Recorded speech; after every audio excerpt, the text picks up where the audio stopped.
Instead of sunbathing selfies, my content that week featured improvised boat rides down main streets and the surprising durability of my makeup during tropical storms.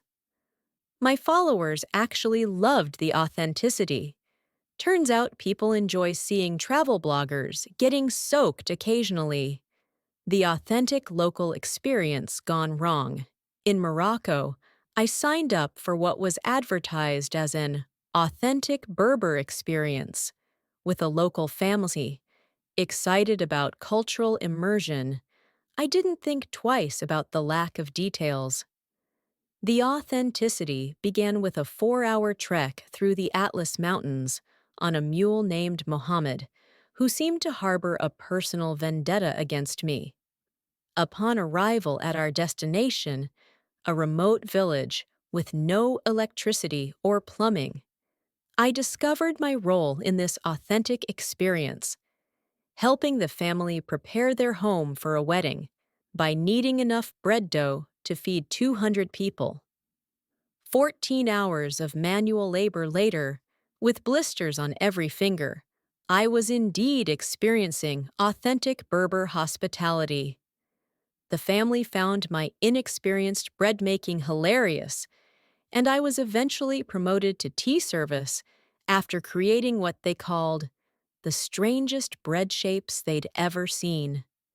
The wedding was beautiful, my hands recovered eventually, and I now have a standing invitation to return, preferably with improved baking skills.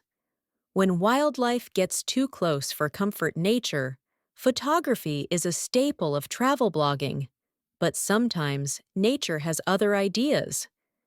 During a safari in Tanzania, I was so focused on capturing the perfect sunset shot that I didn't notice a curious baboon approaching my unattended backpack.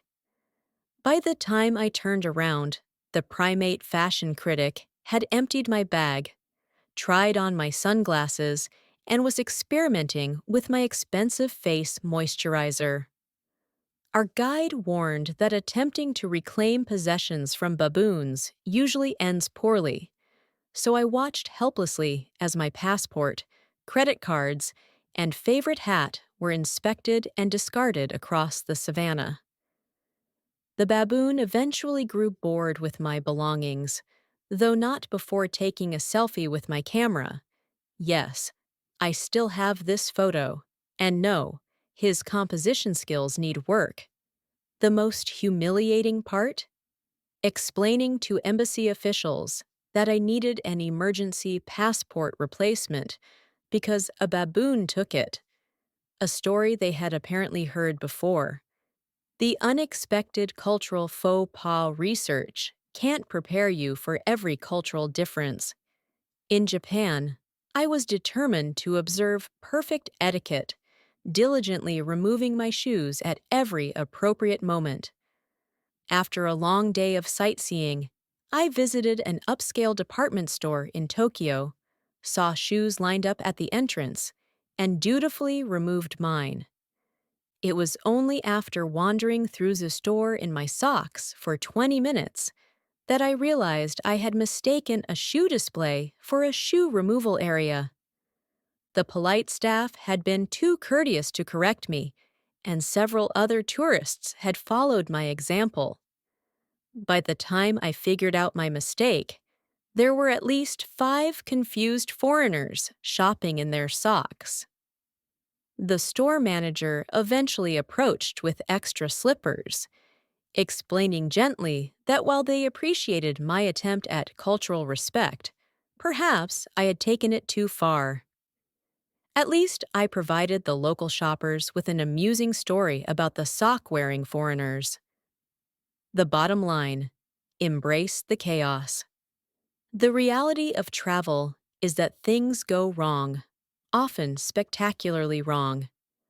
While these moments might not make for perfect Instagram posts, they create the stories we tell for years afterward. They're the times we learn about ourselves, connect with locals, and discover that the best adventures often happen when plans fall apart. So next time your carefully planned itinerary crumbles, your luxury accommodation turns out to be a gecko habitat, or you find yourself inexplicably shopping in your socks. Remember, you're not failing at travel, you're collecting your best stories.